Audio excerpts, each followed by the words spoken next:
told you I found you a perfect match. Chosen by science, but you had to marry them right this second. You would tell me, well, that sounds pretty whack. And I would add, you have 8 weeks to know if you really love them. You just got married at first sight. Jason and Aysha gonna tell you wrong from right. Are all these couples just disasters waiting to happen? Imagine if one of them could be a perfect match.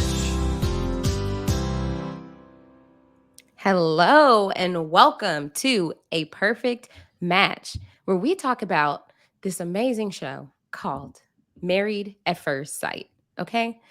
We are here to talk about season 16, episode 7. And as always, I'm here with my co host, but I did have to inform him before the podcast that, I have my 2 dogs, and there are only 2 dogs allowed on this podcast.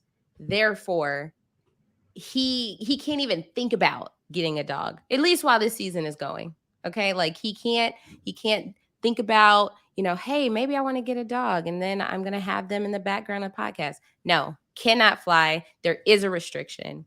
But here's my co-host, Jason Reed. Jason, how are you doing? You know what? I'm not great. Not great. I'm just having a problem. What's wrong? I just found out that I'm allergic to beets. How often do you eat beets? I mean, I never planned to, but what if I did? What if I did, Aysha? What am I gonna do? We are gonna get through this. Oh. Okay, we're gonna get a plan so you never have to come across beets. You never do now, so we're gonna make sure you never will. Okay, we got this. It'll be fine. Yeah. Thank you so much.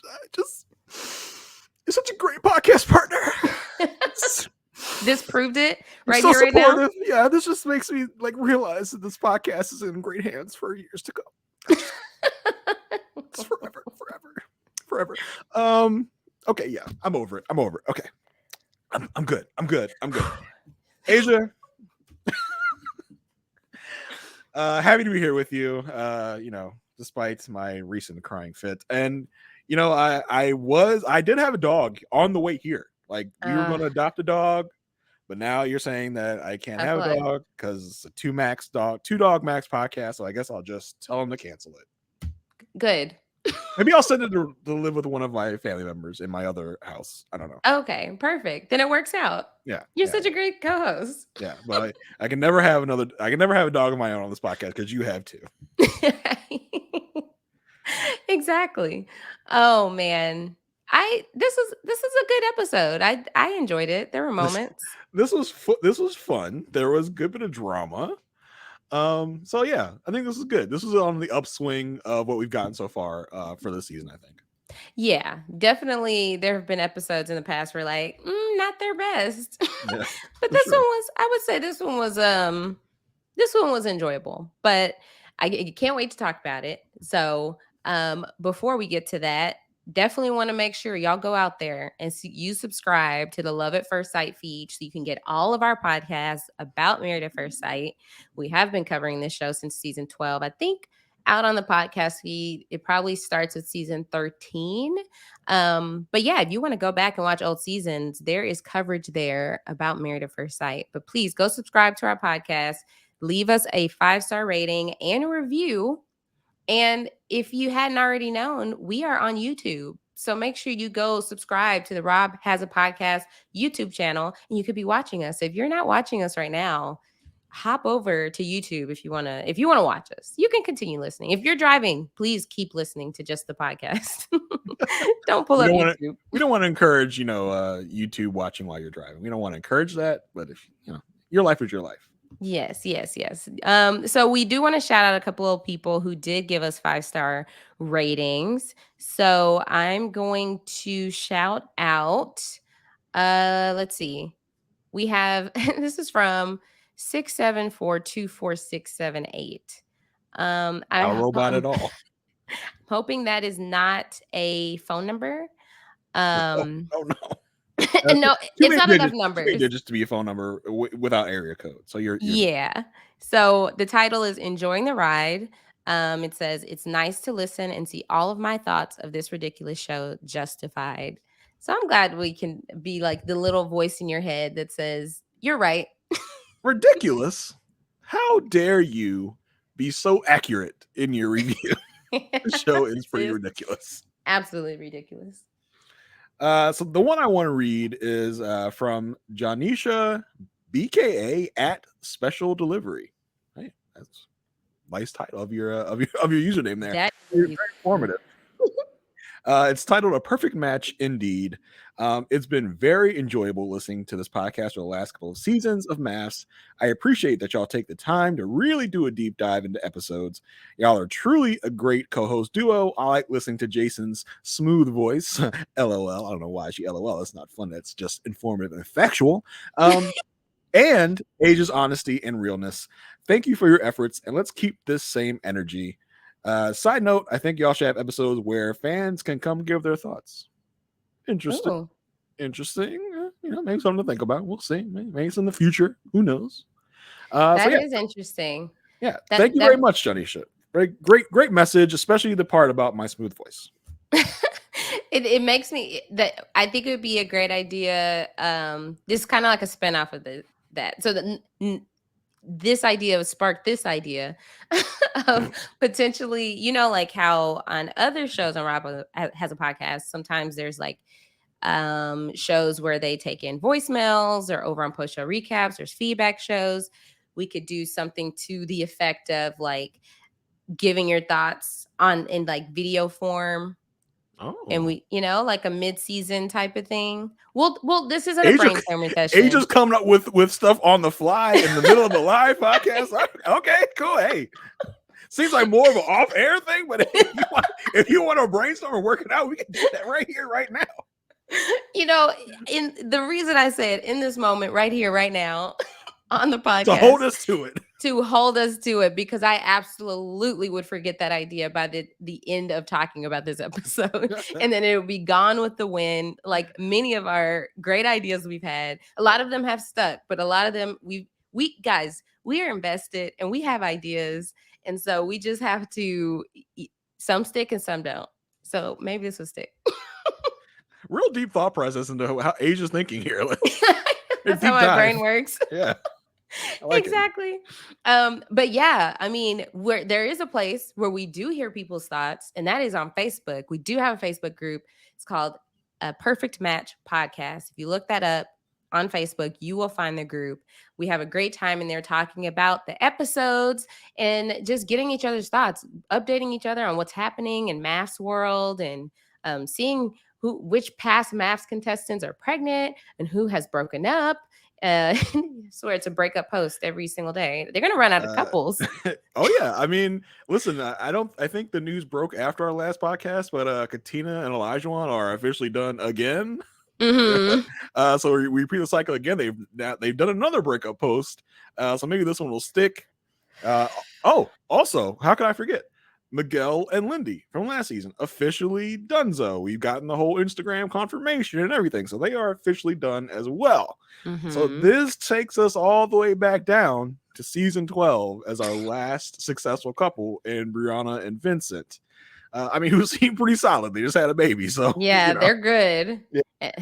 It's funny because even before that, season 11, like we have, Imani and Woody. They're super solid. They're strong. They're super solid. You got Miles and Karen, which is just like that smiley face. The guy's going on thin ice. Yeah. Oh yeah, they are on thin ice. The ice is cracking and they're about to fall through, I think. This episode, Nicole said doomed. And I was like, oh no, is she listening to the podcast? Early in the season. But in order to join the Facebook group, you do have to put in a password. This week, the password is talk about on the fly. We didn't come up with this pre-show. A couple things. Laundry recipe, maybe, for Kirsten and Shaq's little segment. Something Clint said a lot. Not my intent. Like that was not my intent. Mm-hmm. What do you got? Yeah, there were a couple things said throughout. There was we have man cave, of Oh course. gosh, yeah. Uh we do have man cave. We have what was the other? I mean, we do have dog restriction. Yeah. And then we have, I was trying to think on the Dom and Mac of it all. Um Uh, where's your stuff? which is yeah. Um yeah, I mean, I'm okay with going with whatever. All right, any of those things we just mentioned, feel No, free to put it no, as your Facebook pick password. one. Pick one. Pick All one. right, fine. Not my intent will be the Okay. official one, but we won't turn you down if you put in any of those ones you like. Well, what we just mentioned, you can put in any of those. That's fine. But our official is not my intent. What if we forget what we just threw at the I'm wall, like, and then they put don't it listen. in, and we're like, They don't listen to the podcast. That's not the password. They don't listen to the podcast. Decline. Right. No, we'll remember. So yes, please go join the Facebook group and include a password and agree to the rules. We're a spoiler-free Facebook group. Outside of what the show provides us. Yeah, the show likes to spoil us itself. Yeah, exactly. So yeah, let's get started. This episode did start out with kind of like a segue into a group dinner, and then we're going to go back into our couple by couple breakdown. So we started off at that cliffhanger with Clint and Gina. And so we get this like selfie video of Gina, and she's like, yeah, yesterday we had that terrible combo over my physical appearance. And, he says I'm not slender enough, or, he needs someone that's more athletically built. And I just feel like we've been talking in circles, and I'm just disgusted at this point. And it's just a red flag for me at this point that he doesn't think he's done anything wrong. Yeah, and this was so Gina's very interesting, and she does say she's disgusted, and it's a nasty thing to say, and to know that you didn't say anything wrong is a red flag.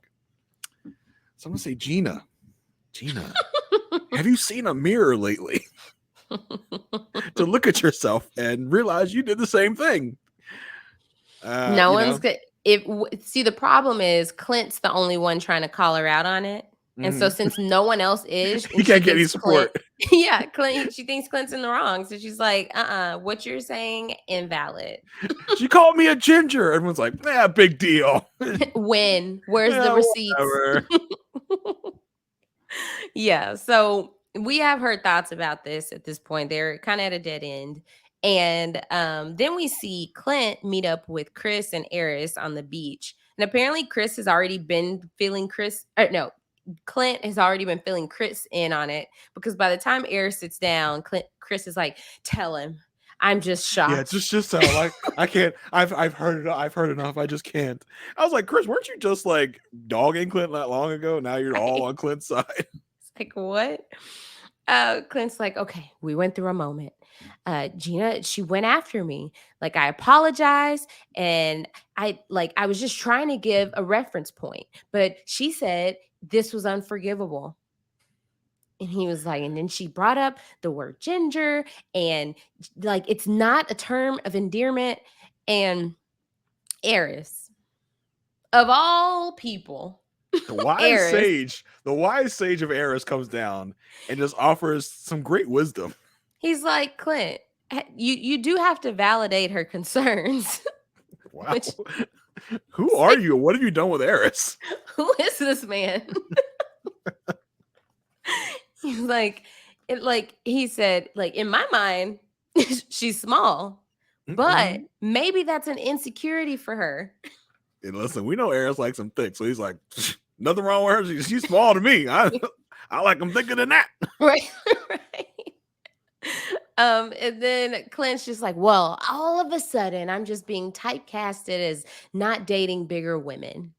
And Chris provides irrelevant information, and she's like, yeah, Clint, I just appreciate how blunt you are. You're just a blunt guy. And Aerys is like, well, okay, look, are you aware at least that you could have delivered it differently? And Clint's like, yeah, like I could have been more poignant. And this is just one of those moments like where I have to just be like, what does my soul say to me? Clint is so fake deep, it's not even funny. Like my man, it's not that deep. Right. You said Exactly. some ignorant stuff, and now you got to go apologize for it. Like, man up and just apologize. You don't have to dig deep in your soul and do some soul searching to figure out that you were a jerk, and you have to make amends for it. That's all it is. Literally, just like at this point, I think he does realize in this conversation, like, okay, wait a second, I need to just keep like realize my wrongs and move forward, because this like in both of them insisting on being right in the situation is getting them nowhere. And I think it's funny because even coming into this situation, talking to the boys, he doesn't think he did anything wrong. Mm-hmm. But then the boys say, yeah, you were kind of wrong for that. He's like, oh, no one ever told me I was wrong. I never thought about that. This is actually the first I'm hearing of that. Yeah, no one made me see the error of my ways. I didn't realize it was wrong until my boys said something. Like, it just seems that's probably Clint's like typical MO. Like, absolutely. It just seems like that's his thing. Like, yeah. Oh, if the boy said it was wrong, it must be wrong.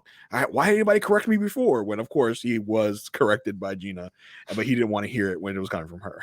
In one ear and out the other. Mm-hmm. So then we get a 2 hours later marker, and it's time for everyone to go to dinner. So we get like the little entrances of most of them coming to dinner.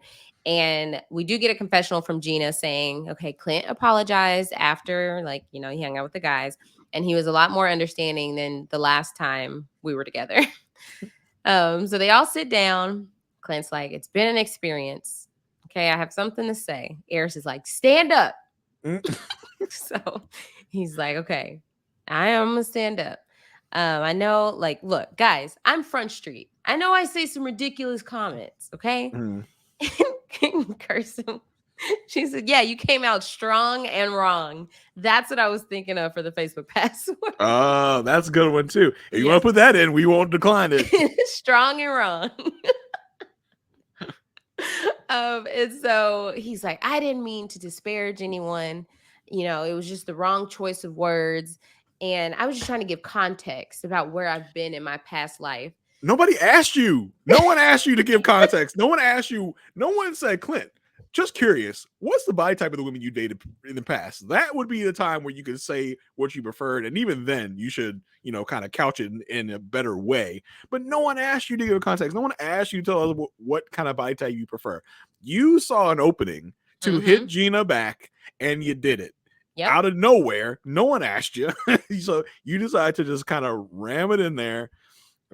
Phrasing. You decided to put it out there into the world when no one asked you, so you can get back at Gina in front of everyone, which is real bad anyway.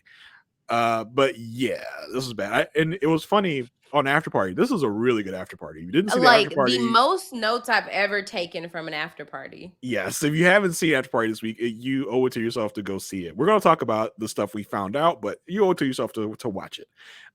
But we found out from like Nicole, this whole like apology, quote unquote, took 45 minutes. They were sitting there trying to eat their dinner, and he's just pontificating for like 45 minutes of this apology that almost really kind of wasn't an apology, because he's still trying to justify his actions. Right. He's so defensive. Nicole said he never apologized directly to Gina, like in that setting anyway. And it just really kind of was droning on and on and on. Yeah. It was just like, it was I'm sorry, but I was still trying to do this. It's like, okay, yeah, like we've acknowledged they both were in the wrong. So we've already put that out there. Gina should have been, understanding her need to apologize as well. Yeah. But Clint has just kind of like amplified the situation on his side of it. Especially by trying to do this public address, this 45-minute monologue. So I was like, it's, I don't know, he could have saved it. And so then Shaq is like, Gina, I want to hear from you. And so she was like, okay, he did apologize. Like, look, when he was on the spot, anytime we're all on the spot, we may say some things we may not have. We may say some things how we may have not intended to say it. And I'm a runner, and that this. She literally ran from that last conversation. Yeah. Like I was like, it's like, yeah, that's a good way to put it, because you pretty much ran from him on the beach to that last episode. Yeah. And then Nicole's like, if Gina's willing to give him a second chance, we are too. And I think it's safe for me to speak on behalf of everyone to give Clint a clean slate. No, Nicole, no one asked you to go on behalf of everyone. And I don't even think if Clint, wanted to speak in his Clint way, he'd be like, well, I didn't really ask you for your forgiveness. Like, don't really care if you want to give me a second chance. I don't know. It's like, thank you for saying that, but I didn't really care anyway. Yeah, that was so just out of nowhere.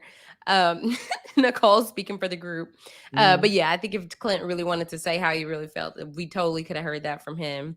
But yeah, this is when we get the confessional, Nicole saying like she doesn't think that they are doomed to fail.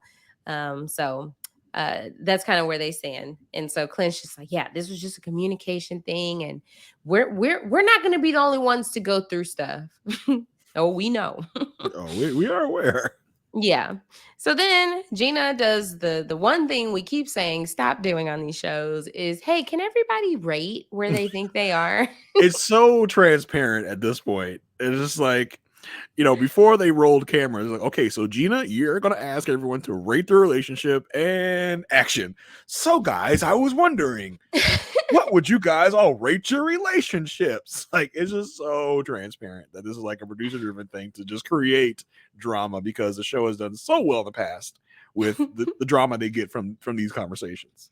Literally, because nothing good can come from it unless we have 10s across the board. Right.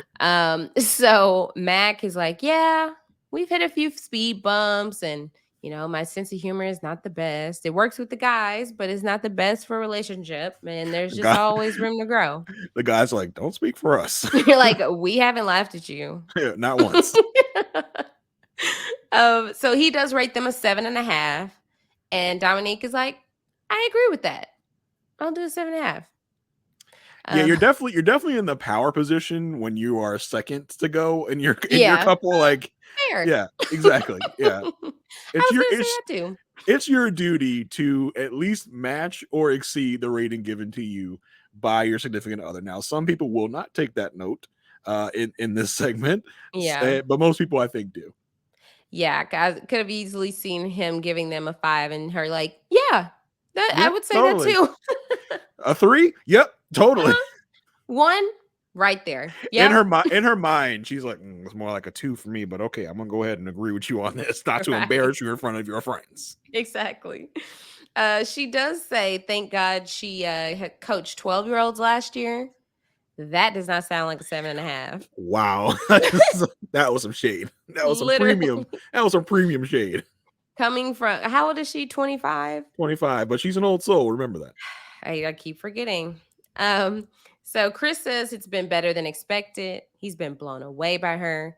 And he's like, I'm actually going to go with an 8.2. She's like, oh, I was also going to go with an 8.2. Oh my God. No, guys, I'm not even kidding. I was going to say the same thing. I swear I was going to say 8.2. I swear. But then she adds, like, hey, I'm rating our experience so far. So our experience so far has been almost 10, but I'm doing an 8.2 because like we don't know each other all the way yet. We did not ask for all that. We didn't ask for that much justification. But I'm almost positive if Nicole went first, she would have been like 10.5. Totally. Like we're breaking the scale. Yeah. And so then Clint, we get a confession of him. Oh, I know New York women. Like, she's gonna give it to him. And then Gina misinterprets what he's saying. He's like, oh no, not sexually. I'm surprised Clint didn't say some BS. Like, you really got to put these New York women in their place. Like, I'm surprised he didn't go with something like that. It just sounds like something Clint would say. Literally. And so then Gina wants to hear from Shaq and Kirsten, and Kirsten's like, we had a moment earlier, and we learned, or like we talked about how there's a time and a place for joking. Um, I still don't understand this. Like, and Kirsten, she's like, I know about that. yep, you know, girl. And so she does rate them a 7 because she thinks things are going really well, and like they're almost the same person. And he agrees on the 7. Yeah, he did the right thing. Agreed. Right. I really wish I could have heard his true rating, because I don't know how he's feeling right now. He'd probably give it like, I mean, he's optimistic. Yeah. But I think he's well aware of the attraction issue. I think he might give it a 5 or something. Yeah. So Gina is pleased where they are now. She says they're a solid 5, and she's hopeful. It's like, damn. And he says it's a relief to hear that. He gives it a 5.5 because they've been through the rigors and now they're in a healthy place. So that's the better thing to do. Give it a half point above what your mate did. That's the sweet spot. Yeah. So then because Clint and Gina apparently are the conductors of the conversation at dinner, and Clint asks, "Okay, what about Aerys and Jasmine?" And Jasmine goes first. And so she's like, she feels good. She feels like they're good, but they've had some hiccups. And main thing, finding out he's never been in love and he's 39, because she's a hopeless romantic and she doesn't want to fall in love with him if he's not about to fall in love with her. And so she feels like they've had fun, and just maybe he hasn't been with the right girl. Everyone thinks that he just hasn't had you. He's feeling some girls. He ain't never with a Jasmine. Right. And so she says 7.5, 8. And then he's like, I would say a 7. Listen, see, this is what you don't do. You don't go lower than your mate. Especially if you're gonna go only a half. What's the point of that? Exactly. Like that was a mistake. But Jasmine's lying anyway when she said an 8. Because I'd have put it at a 6 if I was her. But she is forever optimistic and hopeful. So she, is just like Aerys thinks she rates him a 12. Like, she is overranking the relationship as well. Absolutely. to kind of save face. But Aerys, your job was to match or exceed. Come on, like. Yeah, there's this like falling in love potential curve that she's doing. Aerys is just being a little too truthful at this point. Like, at this point, you gotta tell some white lies. Like. If you're going to get through the first part of this, you can't tell your mate that they're in the friend zone. You can't say you're not attracted, because all that stuff can grow, in time. And you're dooming it by being that truthful. This 7 is the white lie. He doesn't think they're a 7. That's true. But if you're going to white lie correctly. Like, you know what I mean? Like, he doesn't want to go overboard. Maybe, but you got to match, because then you're going to get into an issue like later down the line that they're going to get into. Yeah. So was it Mac that said he feels like some people are lying in his confessional? Yeah, like I feel like some people they cut to a picture of Aerys are lying. Yeah. So then Chris, out of nowhere, he's like, all right, I don't want to put you on the spot, Aerys, but can you fall in love with her? And Jasmine was like, okay. Yeah. It's like, why are you trying to start a fight? Yeah. I didn't pin Chris as the messy one of the group, but he's trying to start some mess here. Yeah. And so Jasmine's like, okay, with the deep questions. And Aerys is like, well, no, like, this is what I signed up for. Like, I'm here, but I still think it's crazy. Like, this feels nuts to me. Are you your cousin? All of a sudden, you realize this is crazy, y'all. And then next thing you know, Aerys pulls off the mask. And who is it? It's Felina. The first day of the honeymoon, she broke into the suite, tied Aerys up, threw him in the closet, and she's been impersonating Aerys ever since, trying to sabotage this thing. That's why Aerys changed so quickly from sexual positions to he not following. He's not, he's not feeling it. He's feeling a friend zone. I think we cracked the case. We figured it out. Felina came, trapped Aerys, did a Mission Impossible type mask thing, and she's been being Aerys ever since. We figured it out. We figured it out. That's it. Girl. That's exactly what happened. Exactly what happened, because no one else can explain the switch up. This is crazy. Jasmine's like, that sounds familiar. Say it again. then Aerys at dinner, she always gives those beauty pageant answers. Yeah, she's such a beauty queen, such a beauty pageant queen. But he's like, he just says this feels nuts to him, and we get a confessional with Chris. He's like, I feel like Jasmine is ready to be a wife, but Aerys is not ready to be a husband. 70% of the people on this show are not ready to be married. No, yeah, for sure. I mean, this like Chris and Nicole gave me like sparks of Justin and Alexis last year on the honeymoon. Like, yeah, we're just this perfect couple, so we have the total right to just totally judge every single other couple here. We're just going to tell them like it is, like they should be doing. I am a tad bit on Aerys' side in this moment where he's like, y'all, it's been a week. Like, calm down. Like, I cannot be like head over heels with someone in a week. I cannot be Chris and Nicole. Like, and I'm surprised he has to say this to everyone here because everyone else here hates the other person they're with besides Chris and Nicole. It would be, but I'm not with you there because it would be different if this were like Shaq saying it. Mm-hmm. This is Aerys, who has already admitted to not being attracted to her. He's given her a 4. He's trying to mask the way he feels because, oh, it's only been a week. What, y'all tripping? No, you've already admitted that you're not attracted to her. You've put her in the friend zone. You don't like that she's not as open about talking about sex like he is. Like, there have been many things that have kind of like put him in this position that he has either, like, I guess, not been attracted to or whatever. And now he's trying to paint it as it's only been a week. No, you can't say it's only been a week, but you have all these other things. Yeah, I guess I'm saying I understand the sentiment, but coming, like you said, coming from him, it's him trying to cover up the fact that he's not into this and he's already like prematurely doomed the relationship to this point. Yeah, exactly. So then we are, I mean, well, not really, but I was gonna say we're done with the honeymoon, but we're on our way. It's the end is in sight to getting out of the honeymoon. It is now day 9 of marriage. Yeah, everyone, we get the little montage of everyone the next morning is leaving their rooms. Everyone is excited to go home finally. I feel like no one really had a great time on this honeymoon. Everyone was just kind of like, yeah, we're ready to go home. Over. We're ready to go. Like everyone's just like, we're ready to get the heck out of here because this kind of sucked. So I mean, hitting back on Clint and Gina, after the honeymoon, they had just like a little segment with them in the new apartment. We get the montages or everyone in the new apartment.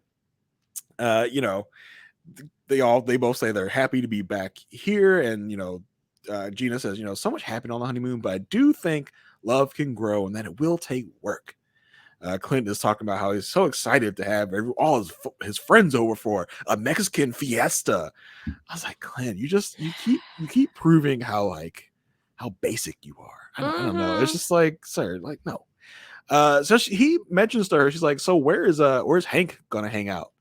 Hank being Gina's dog, for those of you that didn't know. And she does, well, he's a good dog. He doesn't chew anything up, so he can be here all day, or he can go to work with you.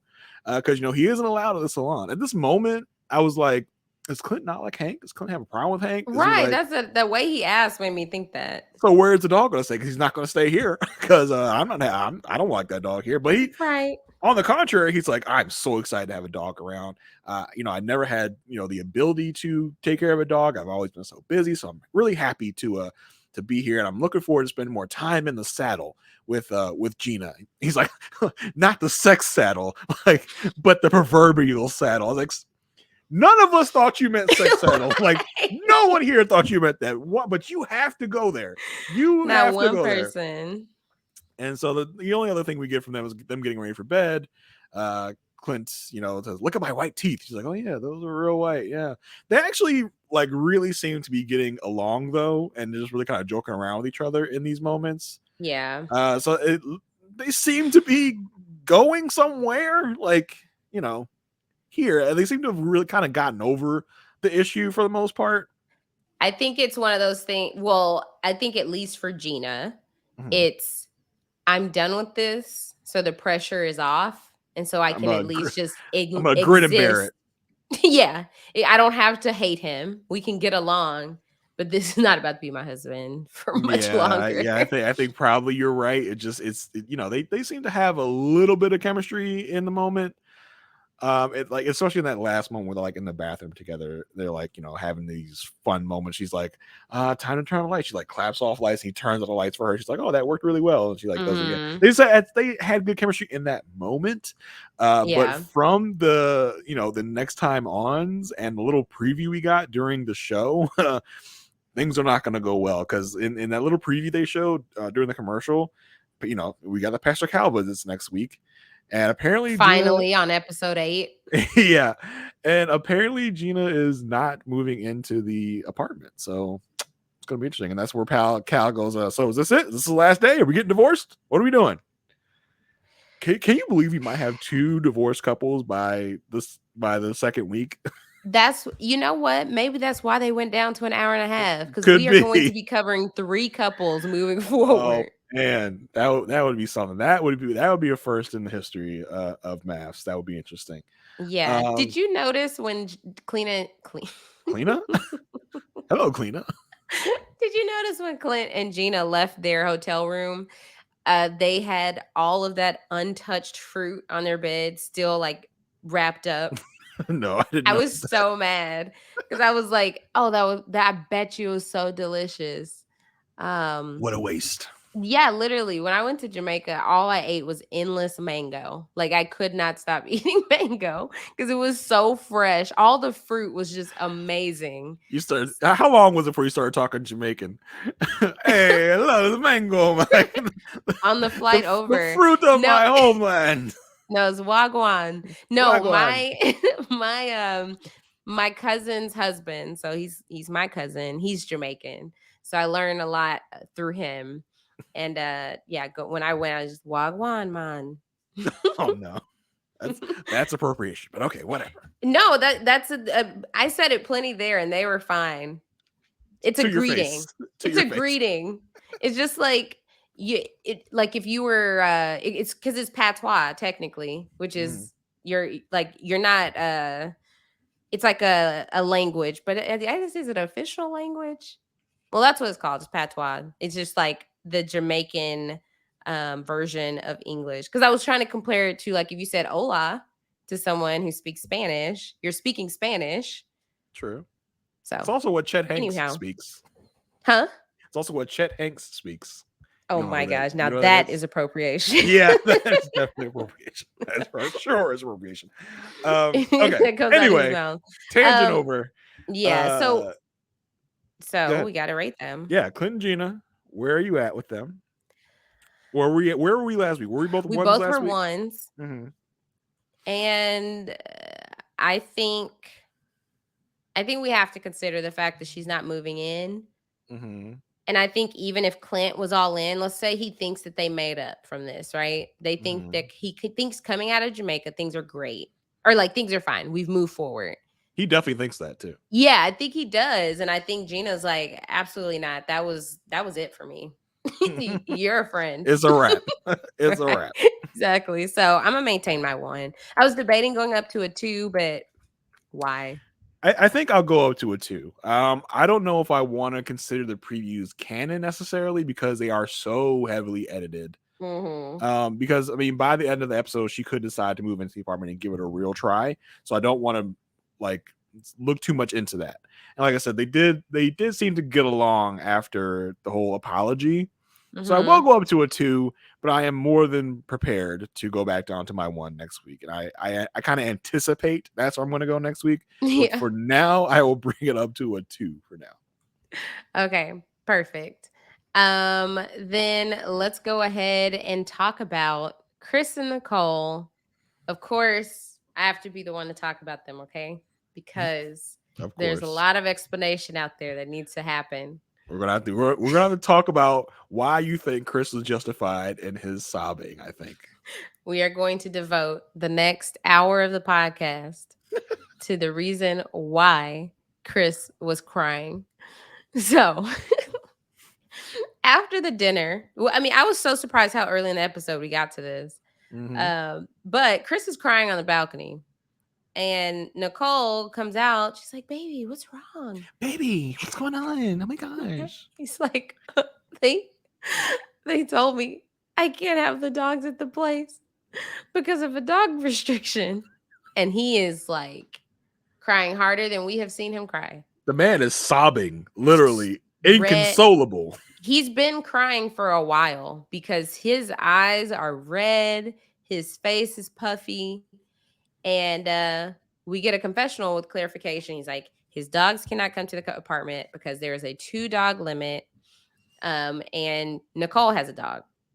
So if you do the math, they have 3 dogs together. Listen, I don't want to. I think the statute of limitations is up, but you know, when your boy used to live in an apartment and there were not pets allowed, but your boy had a pet, I may or may not have paid the fee for the pet. And when apartment management came knocking, I may or may not have had to hide some pet supplies to, tell them I didn't have a pet there. The difference here is you were not on a Lifetime primetime. Is Lifetime a Lifetime producer going to snitch on me? Who's going to snitch on me? We are. By the time you all see it, I'll be long gone out of that apartment. I don't care. What are they going to do? Find me? I'll be long gone from there. Bring your dogs, Chris. Everybody bring your dogs. What are they going to do? Kick them out of the apartment. Whatever. Then we're going to be covering 2 couples. Could you imagine a whole season just of Jasmine and Aerys and Shaq and Kirsten? God, Jasmine and Aerys barely hanging on and Shaq and Kirsten just, doing nothing all episode. Exactly. That would be a nightmare. So in his confessional, Chris does say everything's fine with him and Nicole. She's amazing. And so he's talking to Nicole. He's still crying, and he's like, I can't leave him in my place and just go check on them every day. And she's like, we'll figure it out. He's like, my dog's a separation anxiety. Like when I go on trips, like this is the longest I've been away from them. Sounds like you have separation anxiety, my boy. Like, goodness. The dogs are like, nah, we're fine, dude. We're fine. You're the one tripping. We're good. Listen, I get his reaction. Here we go. Listen, if someone told me, hey, for 2 months, you're going to have to be away from Pepper and Cinnamon. I'm sorry, what? That's what I said in the Facebook group. I was like, if I heard that from the producers, I would have gone to Nicole and said, so what are you going to do with your dog? Yeah, literally. That's what I thought. Like, he's sobbing. He's like, I'm just so sad. I'm not going to get to meet your dog because he's not going to be allowed in our apartment because my 2 dogs are going to be in the apartment. I'm just so sad for you. What are you going to do with your dog? I mean, he was so sad and crying so hard. It was almost like someone came to him and says, you're going to have to pick which dog you're going to kill. That's it. It was one dog to gone that forever. extreme. We're gonna take him out back and yeller him. Which one's gonna be, Chris? You gotta pick one or the other. Like, dude, like. I think the problem here is, so I understand his reaction. Like it was a purely emotional reaction to thinking about being separated from his dogs. However, we definitely got to see their approach to problem solving because he just jumped to the conclusion, like, can't be with my dogs. That's it. And he was like, but he almost said, like, I want to do any and everything to make this work, but I'm not willing to be apart from my dogs. It almost sounded like he's like, we're going to have to get a divorce. We're going to have to wrap this like, up. Yeah. That's it. He's like, I have no other solution. All he right. did not. We clearly see he's not the type of person to immediately go into solutioning for like an answer to the problem, because he could have easily thought like, okay, I have family. Like, okay, maybe we could figure something. He was not problem solving whatsoever. He was thinking about. I'm trying to remember whether Chris is a transplant to Nashville or he lives in Nashville. Like, does he have family close by? Because this was just like, bro, like, your dog can stay with family. Like, it doesn't have to be a Justin situation where you send them miles and miles, states away. That would probably be too much. But, like, you can figure something out. I mean, honestly, if you do have to check on your dog and leave him at your place, is that the end of the world? Yes, that's not an option. What the heck? Sorry. I know I had to tread lightly here with you on this. I'm just trying to not get killed. What did you just say? What'd you say? You just leave the podcast. The podcast over. It's like, why is the podcast only 44 minutes this week? They cut it off at the dog conversation. Unfortunately, a perfect match will not be continuing anymore with Aysha and Jason. At least the new arrangements made. Because Jason said, "Oh, it wouldn't be that bad to leave." Like, because someone said something so insensitive that it could not be close to them anymore. Right. And so, like, okay, I'm technically like a Houston transplant. So if I had a situation, I mean, like, even so, I had to be away from them for 2 weeks last year, when I went to Europe. And so I drove them up to Dallas, dropped them off with my mom, and drove back to Houston all in one day. And that's a 4-hour drive. Yeah, a 4-hour drive. Yeah. Yeah. So 8 hours driving, because I was like, at least they'll be with my mom, who loves them to death. And well, it wasn't both of them, it was just Pepper. And so took Pepper, and she stayed with my mom for 2 weeks, and I had that peace of mind. My mom was constantly updating me. So yeah, leaving them at his apartment is not, especially the fact that we know that they sleep with him, like they exist with him. You know, they're a part of his routine. Those are, I mean, I'm willing to say now, I'm not a doctor, but I'm going to say those are emotional support animals for Chris. Oh, yeah, for sure. Like, they should have the vest and everything, because he is super reliant on those dogs for his well-being, it seems. When I tell you they're so a part of your routine, even before this podcast, I finished work, so my other job, and all I did was grab my tea and my laptop. They took off, I was downstairs. They took off running upstairs, and I was like, I wonder, are they going to my office or my room? I get up here, they're both sitting right next to my desk in the office. Like we know you're about to podcast. Yeah. So, and I mean, listen, y'all, when Aysha signs off the podcast every week, they know. Like, they are aware. They start making noise, like, all right, you're done. We can play now, right? Like, this is behind the scenes of the podcast. Yeah, I can hear it from my end. We literally stop recording, we chat a little bit, and then I'm like, all right, bye. And then literally they're both like, all right, what's up? Time to play. Right. So we literally play together after every podcast, because they know BYE is the end of the podcast. I don't want to trick them because they're deep in a nap.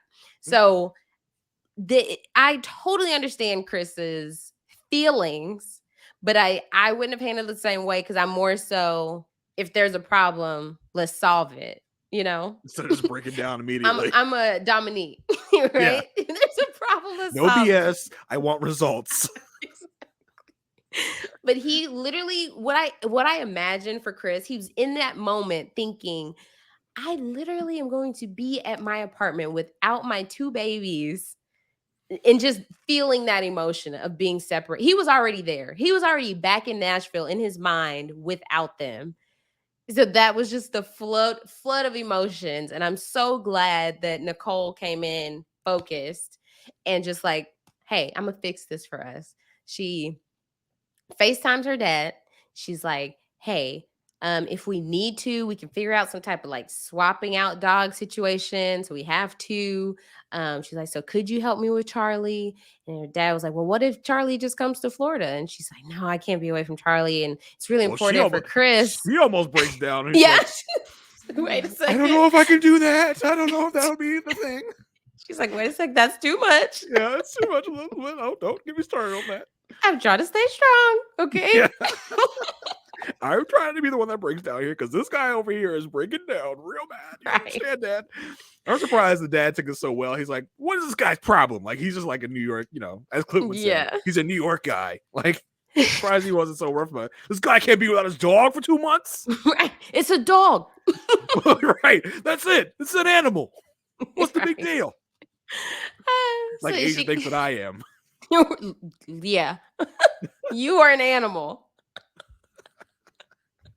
Oh my gosh. And so she comes back to Chris and she's like, okay, I might do Florida for, so that you could I might send Charlie to Florida so you could have your both of your dogs. And Chris like, I can't ask you to do that. I can't do that to you. She's like, we'll figure it out. We will figure it out. And we get a confessional of Chris. He's like, I just see she's willing to do whatever it takes to make this work. I feel like he fell in love with her in this moment. Oh yeah, 100%. He's There's down no now. way. He just doesn't want to admit it right now because he thinks it's too early. But yeah, he's down bad now. Yeah, because you know what? Honestly, that, like, the fact that they have this same love for dogs is even outside of everything else about them. This is very important because both of their dogs mean so much to them. It's just like they understand each other on a new level of the, like, with this responsibility. It would just be the same if well, can't say that. I was gonna say now it'd be the same you if have to say it. I was gonna say if two people came in and each one had like a child. They would understand as a fellow parent. You're gonna have to get rid of one of your children. There's a two-child limit. What are you gonna do with your kid? Right. So I just feel like this was a test for them, and I mean, because and that's why I'm not getting married. You would have got divorced immediately. You'd be like, "That's it, it's over." Because Montre. Montre. If I gotta get rid of my babies, I can't do it. Montre, I'm out of here. 2-dog limit. That means pepper and cinnamon. Yeah, that's it. That's the only option. I don't know what you're gonna do with your dog. I know. So okay, so yeah, maybe that's something I would need to work on. But I immediately thought, like, oh my gosh, okay, relatable. But I think Nicole handled this perfectly. I think that, that was the move. Just find an answer. Don't sweat about it. Don't break down. And yes, I think Chris's reaction was dramatic, but I'm telling you, I can see where he was at in his head. He was already without them. So yeah, I think when we went into this, like, from everything we saw before, like the honeymoon and stuff, I think we probably assumed that, like, the roles would be reversed and that Nicole would be emotional about something and Chris had to come in and kind of calm her down. But I think we're seeing the opposite here, which was very interesting to see. And I was like, oh my gosh, these people are like perfect for each other. It's so crazy. Honestly. Yeah, like, I don't, because I don't, if she had handled it in the same way of thinking like, no, I can't be without Charlie. I can't. You have to. Then they would not have come to a solution. But they ended up meeting with the executive producers, because this is very serious. And somebody's starting to quit. Like, I gotta go off the show if y'all ain't gonna allow me to have my dogs in the house. That's it. Can you just imagine, Chris? Like, if I can't have both of them, like, I'm done. This is a wrap on the experiment. And they're like, we already have Gina and Clint. Yeah, we're on thin ice with 2 other couples. We cannot lose you 2. What do we need to do to get you to stay here? This season is going to be known as the season that almost never was, because there have never been so many couples on the brink. Total wipeout by episode 10. Yeah, we're gonna find out this is a 12-episode season. So yes, they met with executive producers. The solution is Charlie's gonna live at her apartment with one of her family members. And that way, like, they'll still be able to visit Charlie. And what a sacrifice for one of her family members. And then, is it her dad though? Because it wasn't clear whether or not that the dad is going to come from Florida. So I don't know. Whatever. Yeah, but maybe they're gonna do shifts. Honestly, maybe. I bet you Charlie is very much a part of the family, so everyone loves him, I'm sure. And so she's probably in it one day a sibling, one day, dad, whoever. Or like by weeks. They're like, we have 8 weeks to figure out. They're gonna be. She probably even get one of her friends to like come dog sit or something. Yeah, yeah. And so they say after the experiment, they will find a place that allows all 3 dogs. I'm surprised that they don't be like, find us an apartment that allows 3 dogs, and that'll be the fix. Like, we don't have to live in the same apartment complex as the other couples. Let's find us a fix. Like, do something. And it's so funny, just the turn, because Chris never thought in a million years his 2 dogs would be the 2-dog limit. Right. In no situation. It's like, come on, Lifetime. Like, come in there and throw some money around at the apartment complex. Like, listen, we'll give you an extra $1,000 if you just let us have 1 extra dog. What's the big deal? Like, I don't understand what the big The big deal here is, but then you're gonna have Jasmine. Okay, well, I want my 14 dogs in the apartment complex. There, how about that? Y'all made an accommodation for 3. Why not 13? Yeah. So, I was trying to think. Did Jake in season was it 13? No, that's Houston. 12. Did he have all his dogs? Jake? Because remember, he had 3 dogs. Jake and Haley? Yeah, and she had a dog. I guess they didn't stay too long at their apartment. Yeah, he had 3 dogs in his little his house. He had an 80s retro mansion, so I'm sure he just left them there.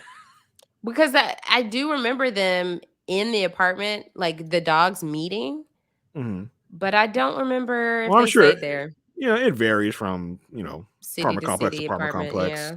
I mean, Mark and Lindsay had 4 or so cats running around their house. Yeah, all season. Yeah. So they leave Jamaica. They are in their new apartment. They're chilling on the couch. She asks him, in their typical fashion, let's just make up something to talk about. Are you worried about anything? He's like, we already talked about introducing the dogs. I just asked that if we are annoyed with something that we voice it. And she's like, okay, do you love me yet? He's like, not yet. She's like, okay, me either. Same, totally same. Right. Totally. I was the same thing I was going to say too. It's crazy that we say the same things all the time because I'm so not in love with you right now. Yeah, I was going to say the same exact thing. Don't worry about it. Yes, they both say they like each other and they do kiss, head to bed. He really thanks her for her support. He was just blown away. He feels like that brought them so much closer. And we get a confession where she's like, they are working on the dog swap schedule. Yeah. So, listen, y'all, bring the extra dog. Who's gonna snitch? Who's gonna care? Just try it. Try it. They are on television. Who cares? Like I said, by the time it airs, they're gonna be long gone out of that apartment complex. Oh my God. Who cares? Is the apartment management watching Married at First Sight to check to make sure the dog policy is being followed? I'm sure if you have a television show in your apartment building, if I'm the property manager and I know we're filming a TV show where we have this many rooms booked out, like it's not just the 5 apartments. You got production there too. And so it's like, you don't think they're checking on them, making sure things are accommodations are great? Listen, if I'm like you guys gotta get it. All right, we'll take our whole production crew, we'll take everybody out of your apartment complex and you'll have empty apartment complex. How about that? Like, I mean, Lifetime, throw your weight around a little bit. I mean, listen, I would just say, hey, Gina, Clint, does Hank want a friend? Sure, yeah. Watch Charlie. Just if Charlie stays with y'all, we'll pick him up most of the time. But other than that, he can hang with Hank. Jasmine and Aerys like, we full over here. Don't even think about it. Yeah, that's funny. Like, we never heard any response from Jasmine about this 2-dog limit. All right, come on, Chris and Nicole. Just bring the other dog. No one's gonna say anything. No one's gonna find out. It's not that big of a deal. Just do it. If someone finds out, they find out. Then you figure it out.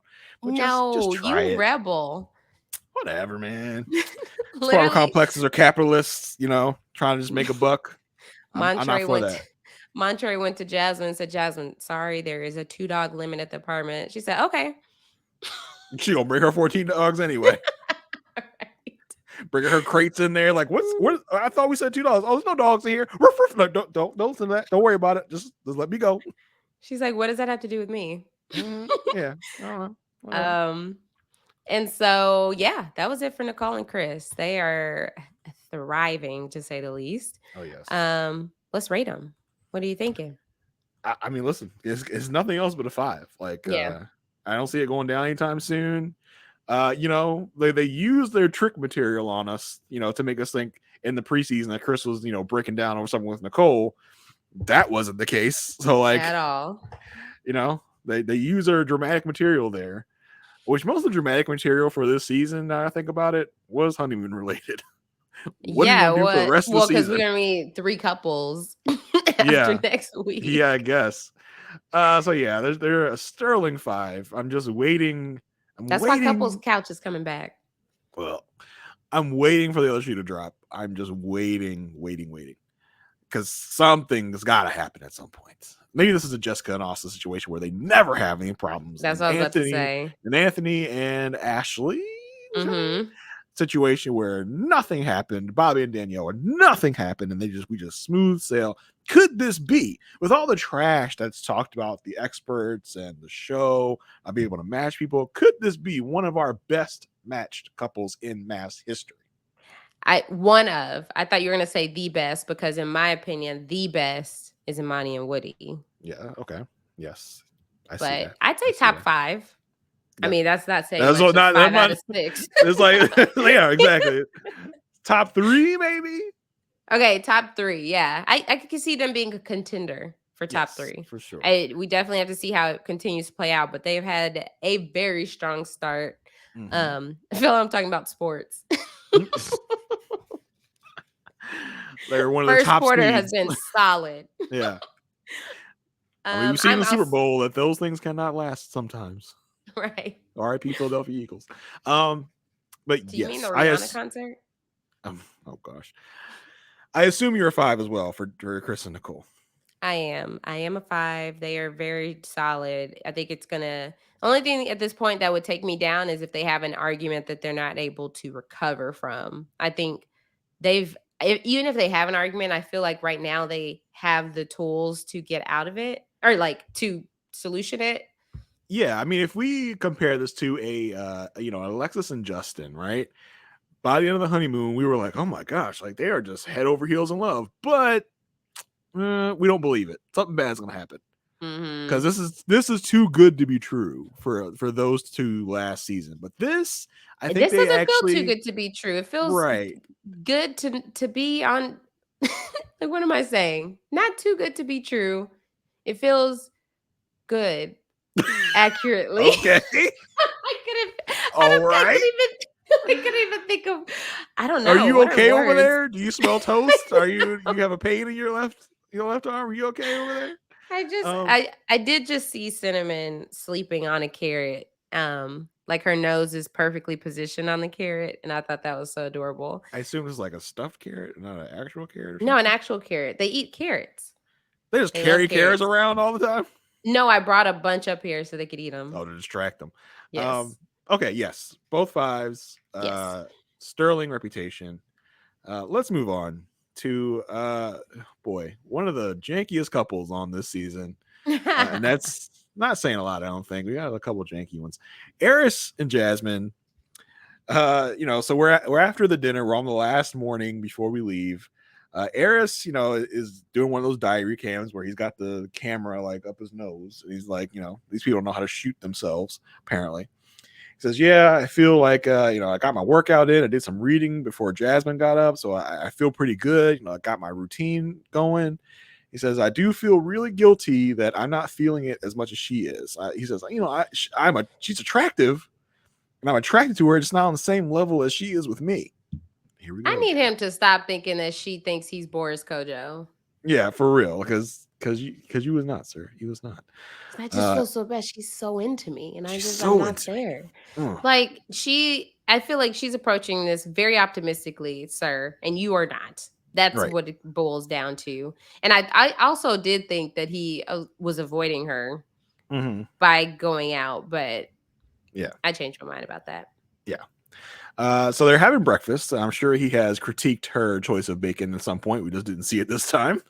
And he talks to her about, his workout made him feel a lot better. And, then he goes and asks her, like, so how did you feel about dinner last night? I felt there was something off with you after we had 2 different, ratings at dinner last night. She says, which first of all, it was a 7.5, 8 compared to a 7. So was he mad that she didn't rate him a 10? Like, why would he bring that up is my question. Right. She says, it's been a rough couple days, but I'm getting through it. Aerys says, yeah, I've been trying to process and figure out, what could I have done differently? And I just think, all of our issues right now can be solved with time. I think we just need more time. And then Jasmine references the fact that, well, your family did tell me that I might have to pull some stuff out of you.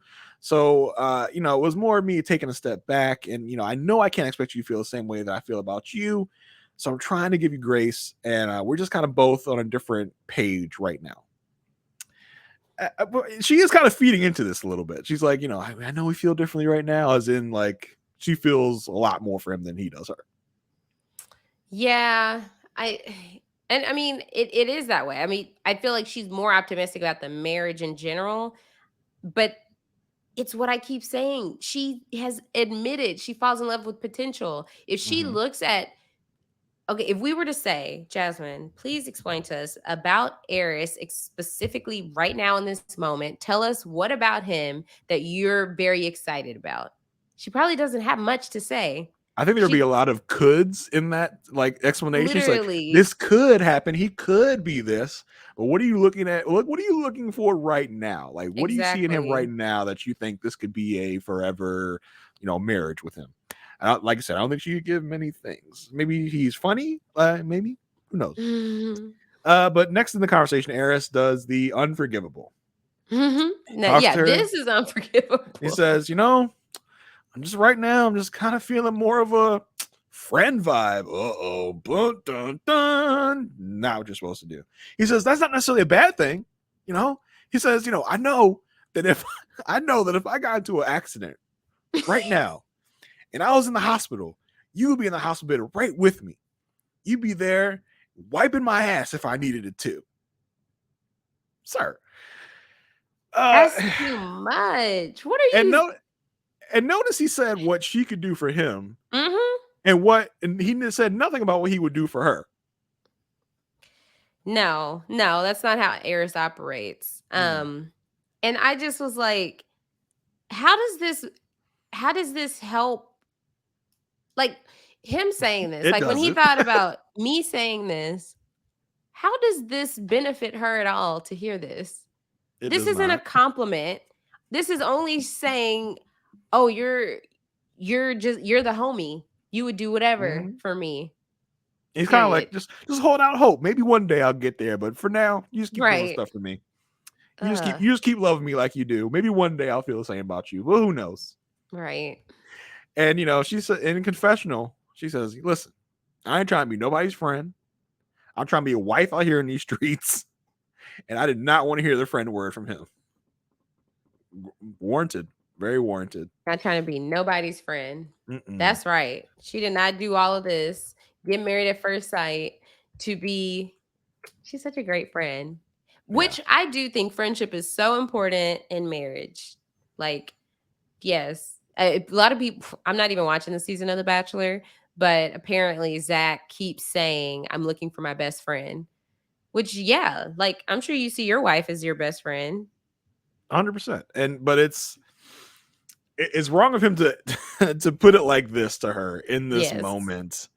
Because, yes, like, you are married, but you did just meet each other, like, 9 to 9 days ago. But you're not supposed to really, like, put it out there like that. Like, oh, I'm feeling a friend vibe. Meaning, because that puts out there, like, I can't feel anything other than a friend vibe. If you put it out there like that. Like, it's a friend vibe and it'll probably stay a friend vibe. That's what that says without saying it. That's what it implies. That's implying why he's not attracted to her. Right. That's why you're not supposed to put that out there like that. You can feel that, but don't put it out there. Like, don't be a Mitch from last season. Don't jump the gun and throw it out there like that, because you cannot take that back. You can't come. It's really hard to come back from that. Yeah. I think this is a perfect opportunity to talk about what they had discussed on After Party, which is why it had been a rough couple of days.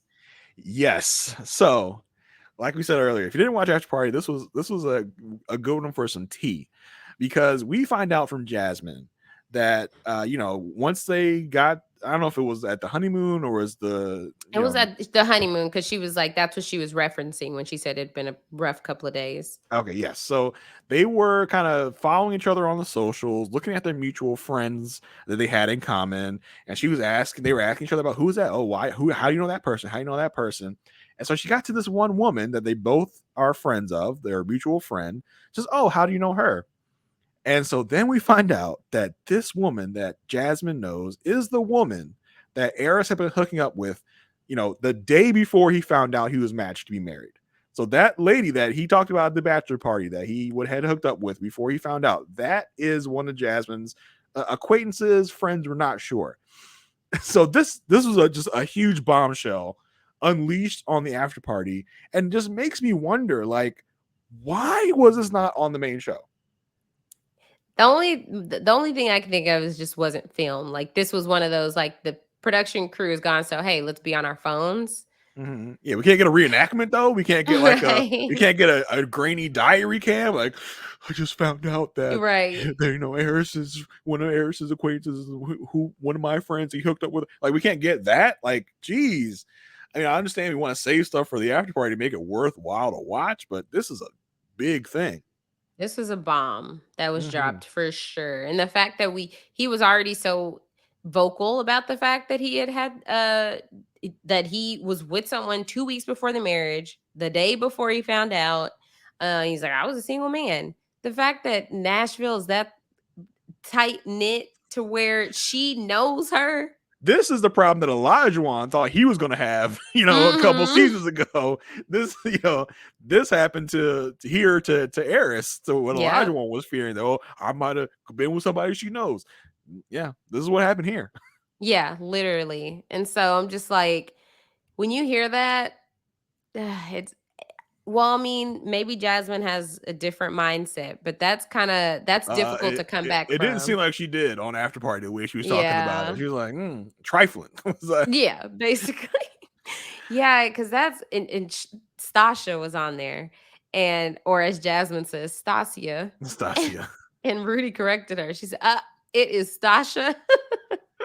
But Stasha double gasped. Like, she heard that. She's like, Stasha, I enjoyed Stasha on After Party. I did What too. did you think? Yeah. And I wondered if they had seen their season or if they were pretending like they'd seen their season. It didn't seem like they'd actually watched her season, because I don't. Oh yeah, I don't think they. I'm not sure it was on the air, but they wanted us to think they did. Anyway, whatever. Yeah, because when Stasha was talking about, Clint's the Mitch, they were like, yeah, yep, totally, whoever that is. Yeah. Yeah, but that was quite a bomb that was dropped. Yeah, because if I'm Jasmine, I'm immediately turned off. I'm immediately like, you cared that little coming into this process to do that, and then now I can put a face to that. Yeah, that's gonna be haunting her dreams forever. And the fact that it wasn't like a one night stand. It was so serious. He had to go and break up with the woman before he went on the show. Tells her that it's that level of seriousness. And who knows who this person actually is to Jasmine? Is it just she went to high school with this person? Does she know this person very well? We don't really know that part, but just for it to be someone is a lot to process and go through. Right. And it's like, and now I bet you across Jasmine's mind, like, okay, the moment I post him, now that's. Oh, hey, Aerys is a comment on like under your post. Literally, her just, okay, I'm coming to you woman to woman. And she's like, I know. Yeah, I know already. Thanks. Yeah, it's just like, it makes things awkward when it doesn't need to be, but that's the position Aerys put himself in. Yeah. Hey. And so they get ready to leave. The honeymoon. She asks him, so what do you want the apartment to be like? He's like, I want it to be nice. I want it to be elegant, clean, but I want people to know that Black people live there. He says, I like a lot of Black art in my house. I was like, oh, okay, that's cool. That's a nice little moment for them. Yeah. So they get to the new apartment. Aerys likes the fact that their apartment number is 313 because that's the area code to Detroit where he used to visit his dad. So that has a lot of meaning to him. He thinks it means good luck. He says he always wondered about living with a person, because as we remember, he's never lived with a significant other. So he says, so when you go to the bathroom, like when you go number 2, like are you in there together? Like, is it okay if you're in there together? She's like, no. First of all, that's not okay. She's like, and as far as women don't poop. Like, right. So he starts then kind of running throughout the house and be like, this drawer is mine, this side of the closet is mine, really kind of claiming space, which I think is probably apt for someone that is an only child that has never shared space. I kind of felt him on this. not that it was something he should have done, but just he feels like he needs to claim his space because he's never lived with someone before. Yeah, it's like, that was his natural instinct to do that, especially not having siblings, but he never for a moment put himself in her shoes. I feel like she was very accommodating. He never asked her what side she wanted or what anything she wanted. He just went ahead and claimed space, which is not the way you should have done that. Yeah. Like, hey, okay, if in the bathroom, I'm claiming these. So in the bedroom, do you have a preference? Right. No, exactly. He's like, no, I'm getting whatever I want all across the apartment. No compromise. And so, he's like, well, I don't know. Basically, he's like, I don't know how you do it where you live, but where I live, there are no shoes allowed. Make sure you tell your people. I told my people, so don't be having them come over here muddying up my house with their shoes. Basically, is what he said. And in confessional, like, oh no, I do wear my shoes. He said, oh, that's because you got them dogs. You live different, right? I'm like, I have 2 dogs and I don't wear shoes, but I do wear socks. I'm a sock I just guy. feel weird walking bare feet. Yeah, I'm a big sock guy. I take shoes off as soon as I get in the house, walk around in my socks. Do you sleep in your socks? I do. Oh, I can't. I feel constricted and just like, I can't. I have to sleep with socks off. But if I'm just in the house, socks on. Like socks on right now. My socks. Anyway, enough sock talk.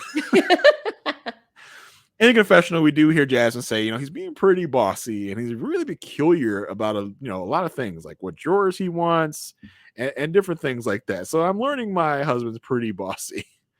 Then he asks her while they're cooking dinner. He says, so is there anything that I don't think they're even cooking there. I think they're eating something weird. They're just eating tacos or something. He's like, so is there anything you would have changed on the honeymoon?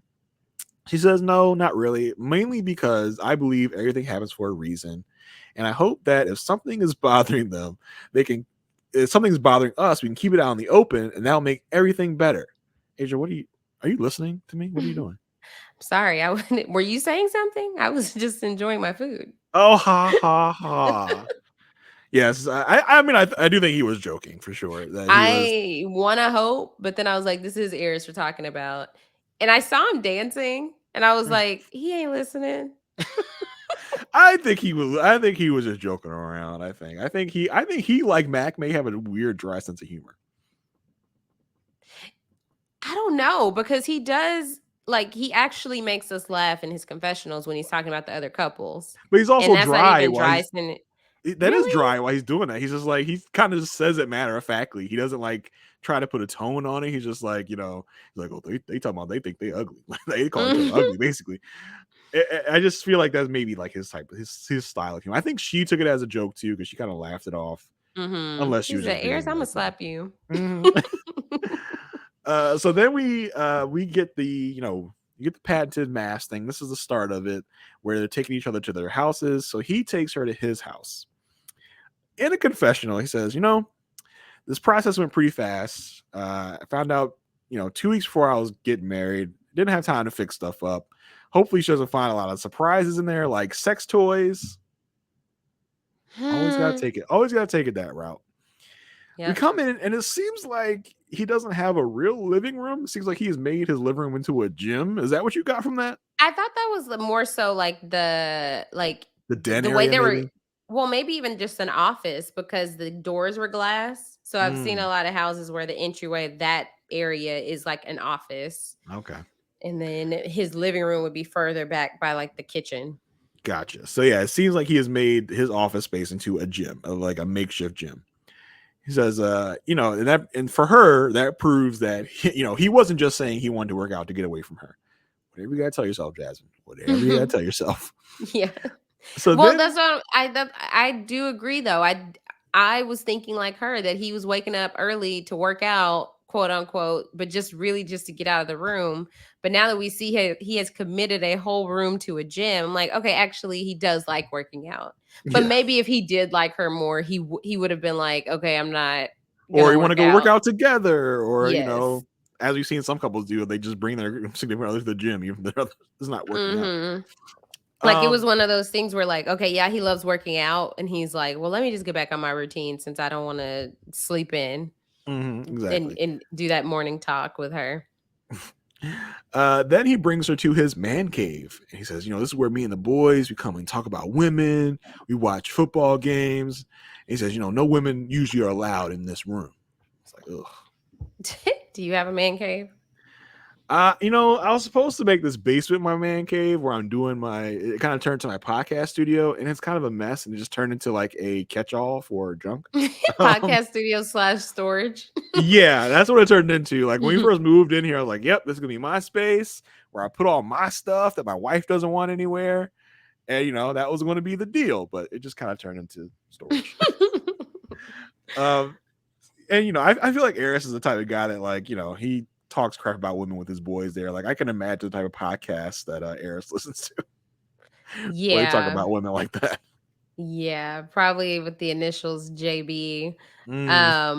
There's no way. But yeah, no, even that small comment. Yes, it was like a throwaway comment. But could you imagine just telling your wife, like, oh yeah, so I'm sprucing up the basement, I'm making my man cave. This is where me and the guys are gonna talk about women. Yeah, like, come on. Why? Aerys is still planted firmly in the streets. Yeah, literally. His foot, like, he went inside, the door's still open, but his toe is still on the street. For sure. She says that she can really. They go into his bedroom. He has a big shoe collection. She's like, I knew he had a shoe collection. I didn't expect it to be this much. But now that I see he's very passionate about it, because he's got these like clear boxes that he puts the shoes in. It's like, I see that it means a lot to him, so I can make some space, for his shoes in our apartment. Then Aerys gets into, he has his dad's obituary framed in a frame next to his bed. And he's got Jasmine says he also has a necklace with his dad's picture in it. And she says, and Aerys talks about in a confessional how his dad was murdered. And because of that, at a young age, he feels like he's always had that void in his life. And Jasmine says, that the fact that he has that obituary and that necklace shows me the love that he had for his dad. And he's really trying to be emotionally available with me with sharing all this stuff. And she hopes that can lead them to kind of be emotionally open and to find love, a little later. Yeah, it was nice. Yeah, that was sweet. Nice moment for them. So I mean, that's pretty much the Aerys and Jasmine debacle for this week. That's very appropriate. Yeah. So let's get into the ratings. Where are you with them? So last week we were both at ones, and we do have a couple of couples that are truly ones. I think with Jasmine and Aerys, though, I think she can be the one to maybe give them a chance because she's being so optimistic, and maybe Aerys will come around. Like, maybe now that they are back home, and then maybe Felina will surprise us. And when he reconnects, she's gonna be like, no, you committed to this. I gave you an out. Now you got to stick with it. Maybe. Right. And then Aerys is like, you know what? Maybe I should get in this. So I don't see them as all the way out or all the way like a fail. Because even her, the way she discussed him and that phone situation on After Party, that also could be a way you're so familiar with someone, you're okay just being brutally honest. I don't know. I'm just trying to see both sides. Okay. So I'm gonna just go up. They didn't give me a reason to go up too much, so I'm gonna give them a 2 this week. I just think Aerys is out. I think he has friend zoned her, and I'm not sure they can make their way out of it. I'm not sure he can make his way out of it, because she's been nothing but understanding and nice to him, and he's still just like, not really feeling it. So I think I'm going to leave him at a 1 for me for right now. Oh, wow! Not saying they can't move up at some point, but yeah, I'll leave him at a 1 for now. Well, we I think the producers forgot that Kirsten and Shaq were one of the couples that they should follow this episode, because after the dinner, Shaq and Kirsten got very, very little. So they go to their new apartment. He does say he's a neat freak, and he does color coordinate like his closet, and his suits are really really well put together. She says her closet is a mess. and she's like, he's like, do you think we should do our laundry together? And she's like, well, like, I mean, I could do them separately, but like, I would want to know, like, if you use pods or you use fabric softener or whatever. And she's going through all these things because I probably would think that he would go all out like that too for his I clothes. mean, he cares a lot about his appearance and his clothes. I would assume also that he has some kind of like all Routine. formula he had put in there. So Yeah, exactly. He's like, oh no, I just throw them in there. So he's she's like, like, nah. okay, me too. He's like, nah, I just put him in there. I don't use any detergent. I don't use any nothing. I just put him in water. Right. And Exactly. then I put him up on the clothesline. I don't do nothing. Right. Uh, So yeah, I mean, they are on the same page there, so that's good because we don't need a Mark and Lindsay situation. I thought it was interesting that Kirsten was like kind of volunteering to do all their laundry. Like I wondered if that was like a window into like her more traditional roles or values. What did you think of that? Absolutely. Yeah. Absolutely. I think because it was, who are we talking about? Oh, it was Dom and Mac who were asking about the more traditional, or she was asking him about the traditional roles. And I was like, oh yeah, I feel like Kirsten she's gonna assume it unless Shaq steps in and wants to do something. Yeah, Because she thinks her role as a wife, she thinks in the traditional sense. Yeah, she went out was like, when I do your laundry, like, oh, it's not even like a conversation. Like, you're just gonna do the laundry. Yeah, she's like, and then when I cook our dinner every single night, Right. And then when I, clean the whole apartment, like when you come home, Elijah was like, oh my god, oh my, he's like, I was on the wrong season. Give me a train ticket to Nashville right now. He might still with that breakup announcement. Elijah and Katina, who are going to be on Couples Couch together, who we debated in the Facebook group, like, did they just get back together to shoot this Couples Couch? And it was like, all right, we got the bag. Now we can move our separate ways again. Oh my gosh. Yeah, which Couples Couch, we did get some like a teaser, and they are doing singles this season. Yeah, so, I think we got Gil and Mirla, Rachel, a lot of Houston cast. It's more like it should be Character Couch. Yeah, I guess. You have less couples, unless they should have paired it. A lot of people have developed these friendships.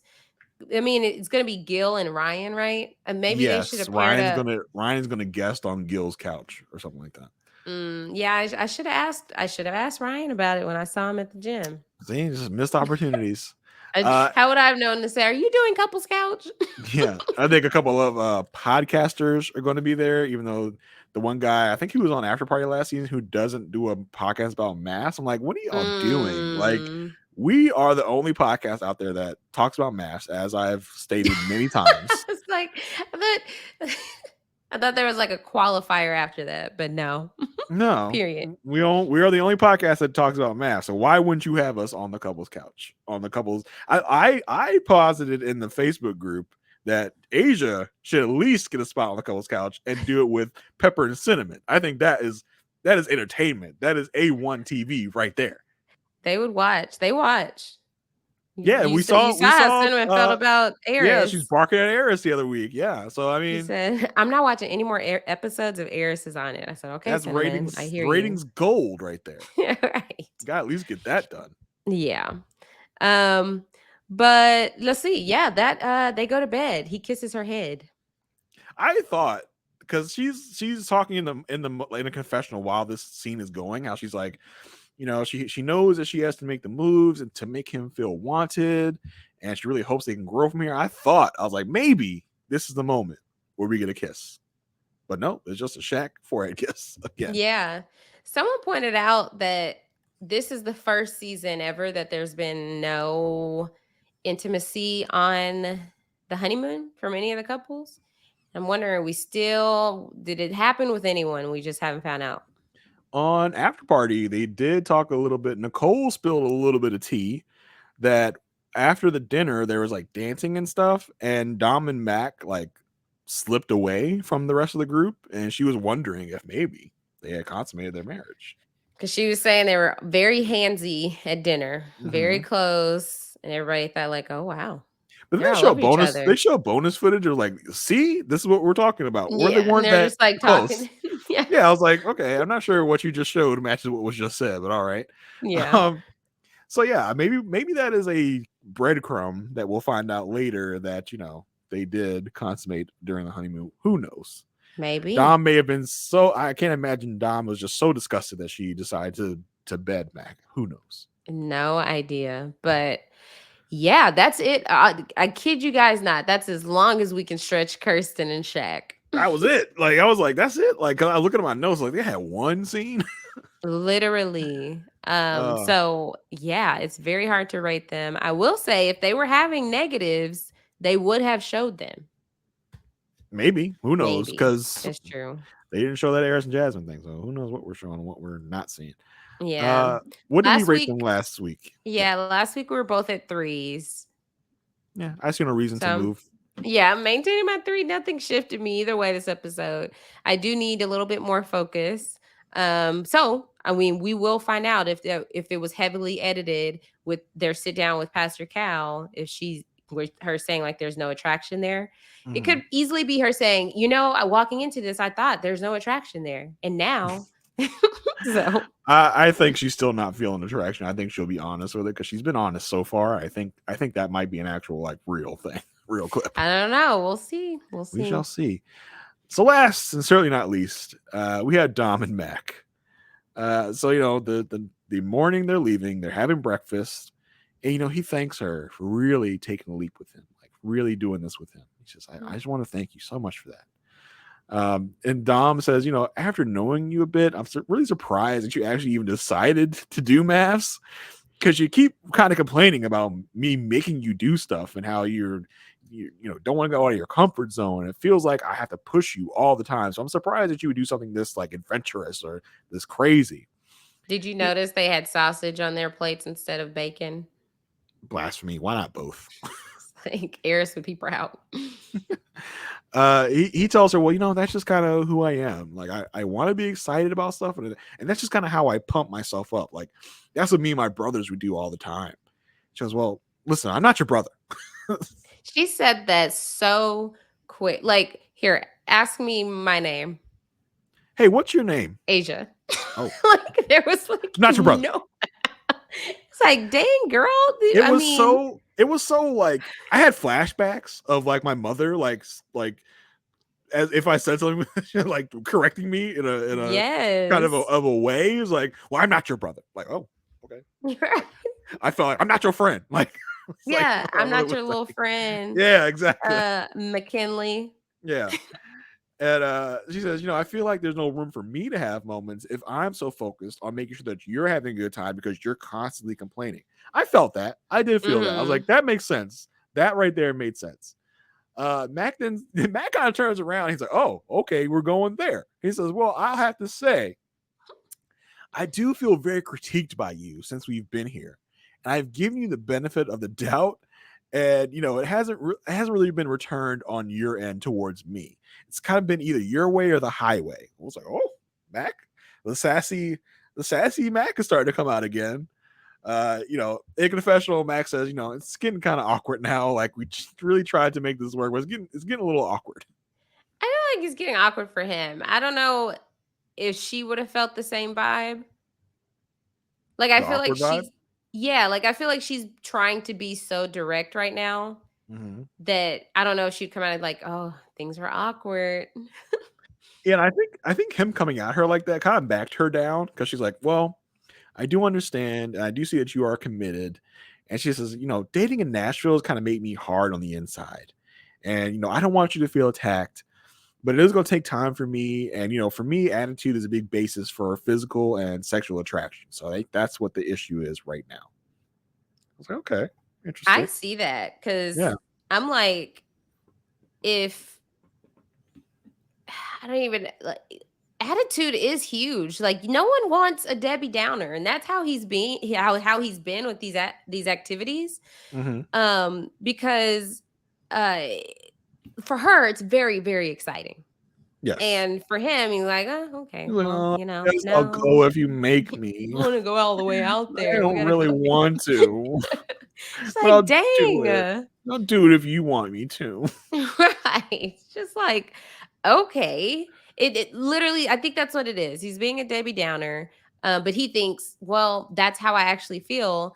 But it's like, okay, but But you're you being a actually feeling bummer, that? dude. Yeah, literally. Like, just embrace we understand. She already knows at this point you don't want to do any of this.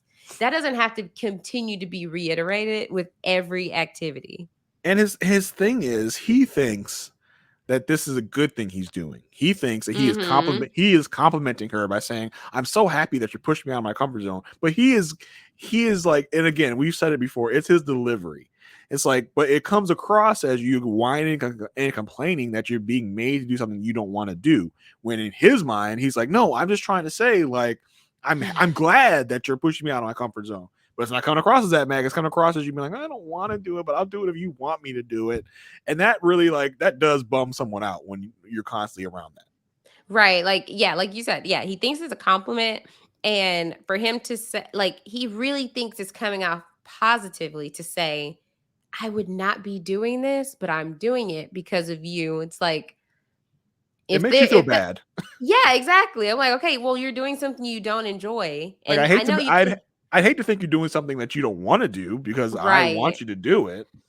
They're finding a hard time to meet in the middle here. I mean, I know the activities are over now for the honeymoon, but like if he had set the stage at the beginning, just so you know, a lot of these activities we have planned, I do not care for. But I just want you to know that. If he has to just say it, right?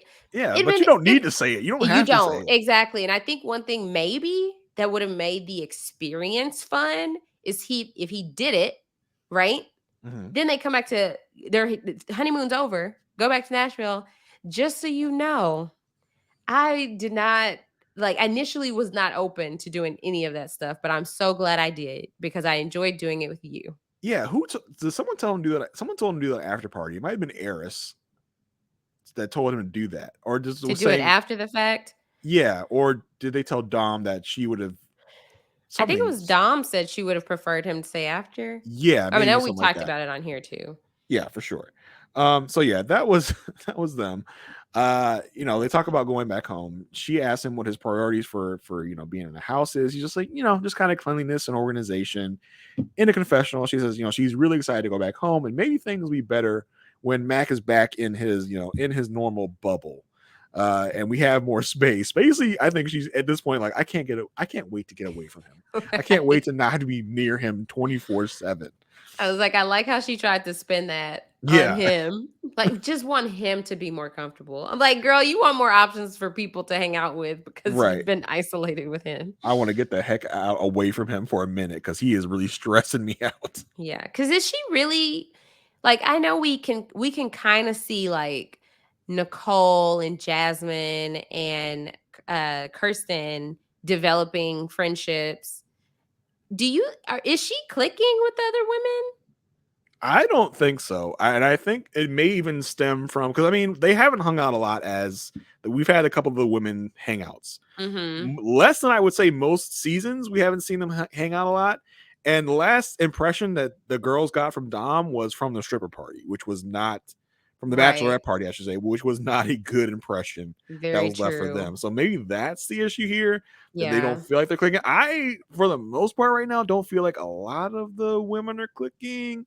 I do feel like they rallied behind Gina for that moment. I feel like Nicole is probably a good hub for that group, and she's probably friends with everyone. For sure. But we just haven't seen enough of them as a group yet, I think.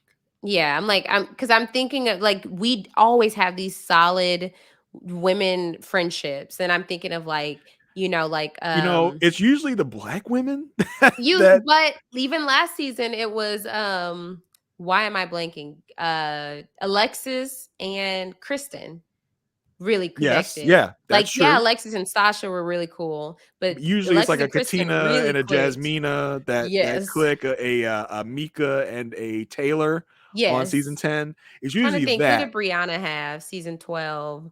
Paige, who was going through a lot. She really was going through it, and they did bond. Paige was the one. Brianna was the one that Paige went to when she found out all the Chris stuff. I mean, that is our lived experience. Like, if I enter a room and there is one other black woman, we're like, Hey, And I think even in this group, it might even be like a Kirsten and a Jasmine that I think would probably bond more. I think because like, they're yeah. around the same age, and Dom is so young. I think maybe it's not. Maybe that's another issue. That Dom is a lot younger than most of the other women there. Yeah, that could be it too. Yeah. Because So could you imagine Dom and Gina? yeah, and I think it was on this after party. Was it Nicole was talking about Dom, and I did not get the sense that Jasmine was like very into Dom. Like Mm-hmm. as Nicole was talking, I did clock Jasmine's face a couple times. She was just like, couldn't be me, not my friend. Right. I don't know that woman. So maybe it's That an was issue she'd there. be like, okay, get your friend. Yeah, maybe there's an issue there. I don't know. We'll have Yeah. to see how things work themselves out during the season. Who knows? Dom may not be on season for much longer anyway. Right. And I mean, and I say all that to say she's not wanting to be back in Nashville just for She's not an Alyssa that him. wants to hang out with the girls when they go back to Yeah, Nashville. like I want to stay on for the girls. She's like, Right. I don't click with 8 of the other Yeah. people. We'll see. I even in my notes at one point accidentally put Dom and Clint, and I was like, It's am so I easy to do. subconscious? Yeah. So yeah, they were back in Nashville. They're in their apartment. He says, I'm happy to be back and able to take our space here. She says, yeah, it'll be good to have more space. They talk a lot about space. And she asks about his concerns living with a partner because he's another one that has never, quote unquote, technically lived with a partner. But he says, we didn't sign a lease together, but we did spend most nights together. So I kind of get a good idea. I get a good sense of how it will be. But, everyone's different. Everyone has their quirks. She doesn't like that he gets up too early because it bothers her. Right. I get it though. It's not the same. I mean, I haven't experienced that of just like not like shacking up, but just like 4 to 5 nights spending with each. How old are you? I'm an old Shacking up. soul. We're talking about Dom. I have to channel my old soul. But staying over with someone and living there, they're completely different things. When someone is in a space that they have made their own, that's when you really get to see how they live. Not, I'm living out of my bag, my overnight bag for a few days. Like that's completely different. You get that hotel behavior, not, this is my space behavior. Yeah, in a sense of that, Dom next asks, so in a sense of what you expect from a woman, are you more traditional? He says, no, I don't mind cleaning myself, and I'm willing to do some cooking. Because I mean, when you do like the overnight thing for a couple of days, it's not the traditional roles don't fall to the woman in those senses. It's usually like whatever's happening in that house without you is usually what's happening in that house when you're just staying over, but not when you're living with the person. Then the duties get assigned however they get assigned for your house. He's like, yeah, I'm going to do some cooking, do some cleaning. That's fine. I wasn't sure what Dom expected here. Like, what did you think Dom wanted in this moment? Is Dom more traditional or less traditional, do you think? Well, because she says she's an old soul, I would think that she is more traditional. But for some reason, she just doesn't come off to me as she doesn't strike me that way at all. Yeah. That's why I'm like, I think no matter what he said, she wouldn't have been happy with his answer. Yeah, I think she's just done with this man. Yeah. In a confessional, she says, I know it's too early to wonder if the experts got it right, but it feels like they matched us because I can help him where he is maybe lacking in some things. I was like, Dom, now you really are thinking like that you got it all, that you are just the perfect person. You are the perfect wife. You are I'm going to help him with himself so much that you have no issues. Like that's what I'm getting from Dom right now in this moment. Where she's like, yeah, I can really help him. That's why the experts put him with me, because I can really help him be a better man. Like, not that we can help each other, but I'm going to help him because he is such a little baby and I'm such a mature old soul. Yeah, exactly. Oh, yeah. I think at this point, because we're seeing a different Dom than at the beginning of the honeymoon. And it feels like, she's Aerys level checked out. Yep. So then we get to the point where he's going to take her to where he's been living. I'm not going to say his house because it's definitely not his house.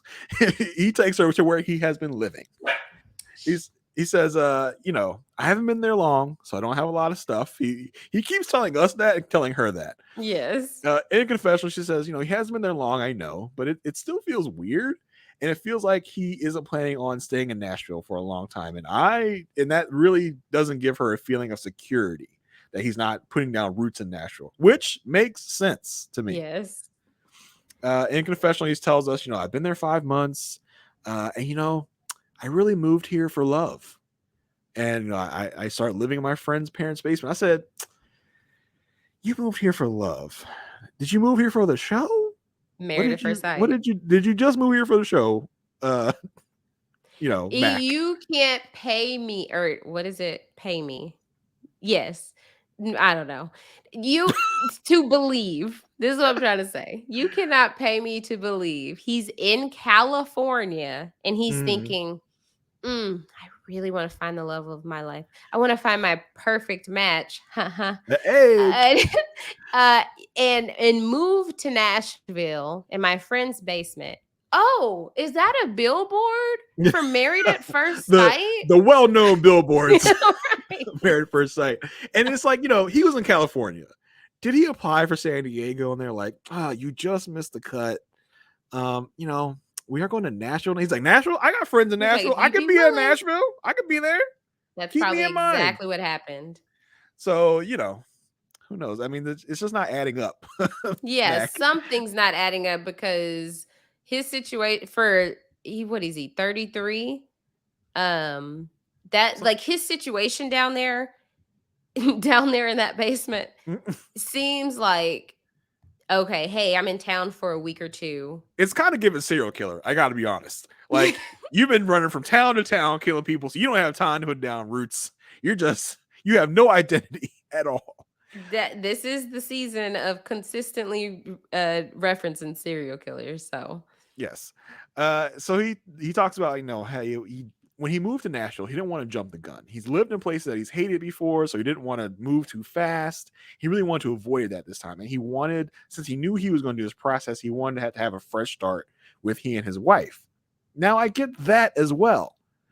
But you lived here for 5 months. Right. You had to have accumulated something in 5 months. 5 months is not that, short of a time he's making it out to be. It's almost half a year. Literally, she fairly can't judge anything. It's like walking into a hotel room. Yeah, that's where I've been staying for 5 months. Right. Okay. And you have they walk into his little basement setup, and it's pictures of the family that lives there on the walls. Everything that is there is that family's. He has nothing of his own. She asked him, it's not his couch, it's not his TV. Is any of this yours? She's like, nope, nothing of this is mine. So you have nothing here. You have clothes here, and that's it. And so, like she says, I can't judge you anything here. I have no idea of even really who you are by this. You are just a plain man right here because you have no character or personality because you just don't have anything to your name. Literally, I just they've cut out home visits before. They wanted us to see this, right? We didn't even go to Dom's place. Yeah, so maybe we'll go next episode. But maybe. But this is just I mean, I understand it's very important to the relationship because it's showing her that he has not put down roots at all in Nashville, and who is she to just trust that he does want to, And he really gives her no assurances because she says that to him a little later. She's like, yeah, I'm just worried that you're going to want to leave Nashville. And he doesn't say, oh, no, don't worry about that. I'm looking to stay in Nashville for the rest of my life. He's just like, right. Had this been Chris, he would have sat her down, held her hand and said, no, I am committed to this with you. I want to plant roots with you. Listen, and that's why. I've got a 30-year mortgage right here. I'm about to sign it to show you I'm committed. Yeah. So he has nothing there. In a confessional, Dom says, that makes you kind of nervous. He's living in this place. It's so small. There's no privacy. And she's like, it just kind of makes you go, eh. She makes this weird little noise. Yeah. He asks her, so is this what you imagined I lived in or worse? She says, well, it's just bad because I don't have anything to judge you on. He's like, well, I had to make a quick transition. That's why I don't have anything. It's been 5 months though. You should have something. Something. In a confessional, she says, I usually go for more established guys, with a house already. And this really just kind of shows a sailboat? Yeah, so this kind of shows a lack of initiative. So it's really getting me a little concerned. Like she's like, this guy's a lazy bum. Right. Literally. I mean, it I think because I think there could be two sides to this. I think some people could think that I think what were we talking about it before the podcast that you said that she was a little harsh. Mm-hmm. Yeah, she was a little too. She was a little authoritative. She was a little disappointed mother when she's talking to him. Yeah, I feel like she's very frustrated. I feel like it's similar to how Chris reacted to the dogs. The feelings are valid, but the Mhm. way they express them could have had like used some work, right? So, Yeah, like for her, I think she should have realized, like, okay, wait, let me put myself in his shoes. If I'm saying this and I'm on and he's on the receiving end, how how is it coming off to him with how I feel about this? She could have taken a second, like a beat, and it could. In I don't want to credit it to her age at all, but just take a beat to see, like, okay, if I do actually want something, like, do I do want to be married? Then should I be kinder? Should I have a little bit of tact to what I'm saying? But she might be to the point where she just doesn't care. So she's just like, yeah, you know what? Whatever. because she is not hesitant to show her emotions at this point. She is showing her disappointment in in this man. She is. You are not impressive to me. You are a bum. You are nothing to me, basically. Yeah, and Uh, if they go to her place, I'm sure she's gonna make plenty of comparisons. She's gonna be like, "You mhm. see how I have a bed with space in my I have room? pictures of my family around. Yeah, you see how this TV? I bought it." Yeah. He asked her if she has concerns. And, she just says, "I just don't know how you live like that for so long." True. He defends himself. He's like, "Look, I feel like I made a smart decision by not jumping into something while I was doing this process because I didn't want to jump into something and then have to change it after we got married." And she's like, "Well, considering everything, you don't really have a lot of ties to anything. You really just seem like a free roamer." And that in her mind says it means I don't plan to leave Nashville. And the fact that you aren't tied to Nashville worries me. He again says, "Well, I just didn't want to jump into anything." She says, "But you jumped into marriage though. You had no problem jumping into Points that." were made. I hadn't even thought of that. And I was like, Dominique, that was a very good point. Like, you don't want to commit to a lease or a home, but you'll commit to a marriage. And he's baffled. He is just Yeah. dumbstruck. He's like, damn, yeah. In his mind's like, yeah, that was a good point. I have It's nothing to like, say that. yeah, huh? I I have didn't think no about I that. have no response to that. So in a confessional, he says, I've been upfront with her since the beginning, but now she's acting like it's such a big deal. I mean, because she's seeing it now. Like, it's one thing to say Yeah. that, but it's another thing for her to come and see it. And I even though think I she, said that out loud to my TV. Like when he yeah, said that, I was like, it's because she's seeing it. yeah. And I mean, yes, Dom is being a little bratty, I think, is the word I would say. She's being a little bratty, but Well, Alyssa was bratty. I yes, feel like she's being, there are levels of bratty. She is not an Alyssa level of bratty for sure. She might, based on the previews though, she might get there next week. yeah, I can see that. Yeah. But she's being a little judgy, a little bratty right now, I think. But she has some right to that. It's just she shouldn't show it as big as she is right now, like on the outside. Yeah, I feel like her feelings are valid, Mm-hmm. but she's being a little stern with him. Yeah, stern is a good word. Yes. So yeah, that is Dom and Mac this week. Next week, we get the Cal visit. We're just like, did they get the Cal visit? No. He asked her if she's like taking her bags into their room, and she's just like, I'm just not really feeling it. Like, I You was like, know, damn. there are a lot of things I want to do today, but that is not one of them. And then in a confessional for next week, she's like, you know what? I'm gonna go home and I'm gonna take a bath. Like, she is donezo. Like, this is just what it feels like. It just feels like they are hanging on by the tiniest of threads. This was at best a 1.5 week vacation for her. Mm-hmm. And now she's done. Yep. But I mean, needless to say, what is your rating for this week for them? It could go either way. I'm gonna go ahead and give them a 1. I think I'm gonna go solid on this one. That's you. You would be like, there's nothing I've seen on this episode. Well, listen, there was a lot of scene on this episode that tells me that they are doomed, and I am going to give them a 1. Okay. Well, that's different from last week. Last week I gave them a 2 and you gave them a 3, but they crashed and burned this week. They tanked big this episode. So yeah, it's definitely gonna be a 1 for me, dog. Yeah. And if y'all saw last season, Stasha gave she gave updates. Usually we don't spend that much time on a guest, but since it's Stasha, they're like, hey, Rudy was like, we need some updates. So she did call her Stasha. Was it Karcher? Karcher, which is not Barnes. Yeah, so she was like, changed her name said, back. no matter what happens, I'm keeping Barnes. Yeah, no, not quite. She said, this man put me through so much mess. Call me my first and last name, because Rudy could have easily said just Stasha. I did not even think about that. I did not even think that's why she did that. I was like, okay, but yeah, now that you said that, that definitely is why she did that. She's like, I want the people to know. Yeah. She does say that the demise of her and Nate's relationship was maturity level. Well, it was everything that we thought it was, because he was not committed to children. He was not committed to much of anything. Yes.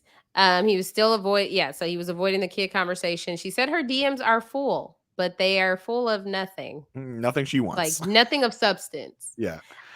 So she is currently looking for her dad. Which was interesting. She's looking for a dad. She's writing a book. She's writing a book. She's starting her own sex toy line. She's thinking about it. And she's in the process of freezing her eggs. Hey, she is on it. She's a boss. She's a boss babe. She ain't got time for no scrubs like Nate. I've been new. So yes, that is it for this episode. Yeah. Good episode. Fun episode, good episode, some drama, some fun times. Yeah. One of the stronger ones of the season, I think. For sure. So yeah, Jason, what are you up to? I'm up to a lot. I got a lot going on right now. Over on Post Show Recaps, you can find me talking about the shows Dear Edward with Marissa Garza. You can also find me talking about Extraordinary with Sasha Joseph over on Post Show Recaps. And here on this Rob Has a Podcast for RHAPup's network. Me and some other lady named Aysha. Oh, wait. That's her right there. Wrong way. Yeah, right there. We are talking about, along with Kirsten McInnes of Hot Dummies on an Island feed on RHAPup's podcast fame, that usually talks about things like Too Hot to Handle, Love Island. So we have teamed Island. we have teamed up with Kirsten to talk about the show Perfect Match, not to be confused with our show A Perfect Match. They stole our name. It's just the show Perfect Match, which takes a lot of the Netflix show celebrities in quotes and puts them on this kind of dating show. They're all on an island, which is why you call it in Kirsten. And they're all dating. It's kind of like a game of dating musical chairs in a way, I'll put it. They bring in new people, and whoever doesn't get a match by the end of the night, they are out of there. It's good. It's a fun show. And we just dropped our first episode yesterday, along with Kirsten of the show Perfect Match. So check that out. It's going to be in this feed. It's going to be on Kirsten's feed, on the Hot Dummies on Island feed. So go there, check it out on YouTube. We had a lot of fun. I think if you like this show, you'll like that show for sure. So go check that out. Yeah, it's people from like Love is Blind, The Circle, The Mole, Too Hot to Handle, every show. The Circle Friends, The Ultimatum for some odd reason. But yeah, they literally hit the Netflix just all across the board. They said, even Sexy Beast, they said, we're going to pick one person. Got somebody from Floor is Lava too. Yeah, right. So yeah, very good. So go check it out. Even if you don't want to watch the show, go check out the podcast. Because if you listen to this, you might like listening to me and Jason. So you'll also enjoy Kirsten. So go check it out. We definitely had a great time, and we'll be back discussing each week of episodes. So there are 2 more weeks of episodes. And it's on Netflix. So yeah, y'all can follow me on Twitter at Asia Like Asia. AYSHA like ASIA. You can also follow me on Twitter, TikTok at Asia Like Asia. And you can also follow my dog's TikTok at Malshi Poo Sisters if you want any dog content. And then also, let's see what's coming up for me. Survivor 44 draft is coming up. So I'm very excited about that. I'm hoping I pick the winner. I've had a rough few seasons. But I'm thinking this time I will pick the winner for sure.